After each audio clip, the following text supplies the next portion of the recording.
అర్ధ తులం ఉంగరం అంటారు వాళ్ళ అమ్మ నాన్న కాళ్ళు కడితే పెడతారు కదా మన అందరు తెలిసిందేనే. అర్ధ తులం ఉంగరం అంట. అయితే మా అత్తమ్మ మామయ్య అని పెళ్లి కాగానే ఉంచుకుంటాను. పొద్దుమ్మ చిన్నపిల్ల పోయినా పొడగొట్టుకుంటారు అని సరేలే అత్తమ్మ ఇచ్చిందంట. కమ్మలు ఉంటే కమ్మలు కూడా పొడగొట్టు అమ్మ కొన్న కమ్మలు పెట్టుకొని తీసుకుందంట. ఇది ఇంత మంచిగా ఉండొద్దు బంగారం వేసుకొని అని పొడగొట్టు అమ్మ చిన్నపిల్ల అని తీసి దాచిపెట్టుకుందంట. దాచిపెట్టింది ఏం చేసిందంటే కుదబెట్టుకుందంట. కుదబెట్టుకొని మంచిగా తెచ్చుకొని తిన్న తాగిందంట. తిని తాగినాక అత్తమ్మ అమ్మలు వచ్చి ఇంకొక ఉంగరం మీ అత్తమ్మ కాలు కడిగిన ఉంగరం నీకు ఎందుకు ఇస్తామే మాకనే ఉంటుంది అని తీసుకుంటాంట. కమ్మలు చేస్తామంటే మళ్ళీ వచ్చి నాకు తీసుకుపోవాలి లేదమ్మా గడ కుదబెట్టడం మొన్న కొంచెం పైసలు అవసరం ఉంటాయి అన్నట్టు. సరేలే అత్తమ్మ అని వెళ్ళిపోయిందంట కాలు.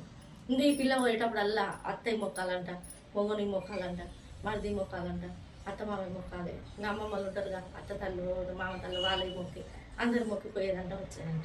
ఇంకా మరిదిని తల్లి అన్నదంట, అయ్యా నీ అక్కలక్క చూసుకో అయ్యా జర అని అక్క అనుకో అయ్యా అని చెల్లి అనుకో అయ్యా జర మంచిగా చూసుకో అయ్యా అని ఆడికి అంతినోడంట ఏ లే అని కసరిసుకుందంట.